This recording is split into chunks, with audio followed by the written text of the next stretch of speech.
People make time for everything and everyone else in their life, but they never make time for themselves. If you go up to someone who you know and say, like, would you like to catch up for coffee? Let's do coffee. They're like, oh, I can't this week, but I can next week. How about Thursday, 7 p.m.? Perfect. I'll see you at this place. When was the last time someone is willing to take time out of their life to spend time with themselves? So if I wanted to get to know you, and we've had one dinner, and we had a great conversation, we're spending time here. If I wanted to get to know you, I would have to spend time with you. We'd have to meet up for coffee, a glass of wine. If I really want to get to know you, maybe we meet up once a week. Every Friday night we go out for a glass of wine, we chat for a couple of hours. After a year, I'd get to know you really well, you'd get to know me really well. But it requires me spending time with you. So if you want to get to know yourself, you need to spend time with yourself. But in a way that you can inquire, right? So people say to me things like, oh, I walk my dog in the park, that's my time with myself. And I'm like, no, it's not. That's you walking the dog. People go like, oh, I go for a jog, that's my alone time. No, that's you jogging, avoiding traffic, watching where you're stepping so you don't trip and fall over. Spending time with yourself is sitting down, closing your eyes, not interacting with the outside world, and actually going inside and having that conversation. The same conversation I would have with you and say like, hey Brian, so where did you grow up? You know, you said California, do you like to surf? No? Hate the water, love the water? Tell me, right?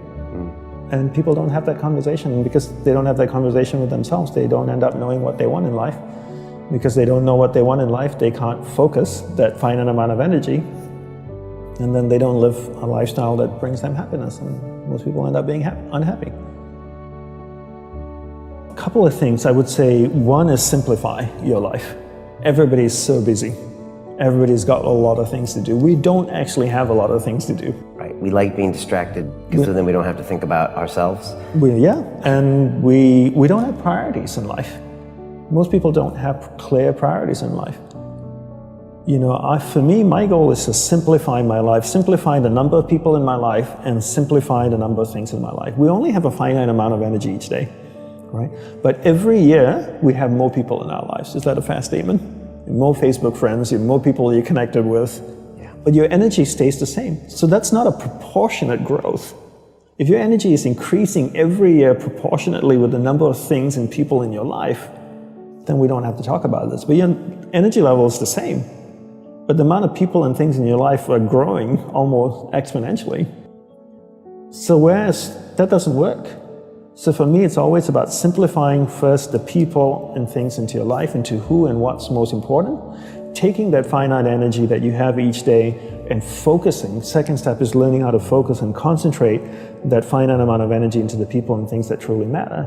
Now you start to create a lifestyle that you actually love because you're invested into people and things that matter. And the byproduct of that is happiness. And you said happiness is not a goal. Is that correct? Yes, happiness is not a goal. And if you ask most people, what do you want in life? They say, I want to be happy. Right? Would that be a fair statement? I mean, literally, it's in the U.S. Constitution, I think, the pursuit of happiness. The pursuit of happiness. I always say you should never pursue happiness. Don't pursue happiness. Pursue a lifestyle where the byproduct of that lifestyle is happiness. So happiness comes as a byproduct. I spend time with the people that I love. What is my byproduct? I'm happy.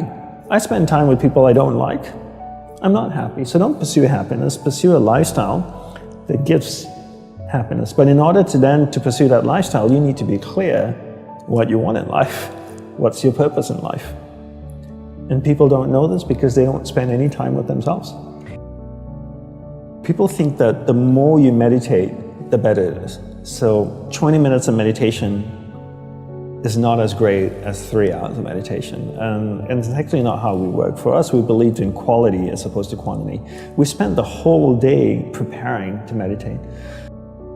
What comes before meditation? Concentration. Concentration comes before meditation. So you need to learn how to concentrate in order to meditate. And we believe that you can't meditate if you can't concentrate.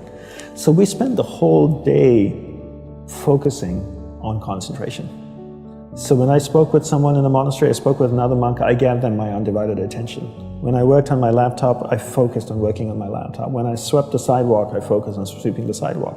So throughout the day, I'm practicing concentration. Now when I go to sit down to meditate, I'm really focused.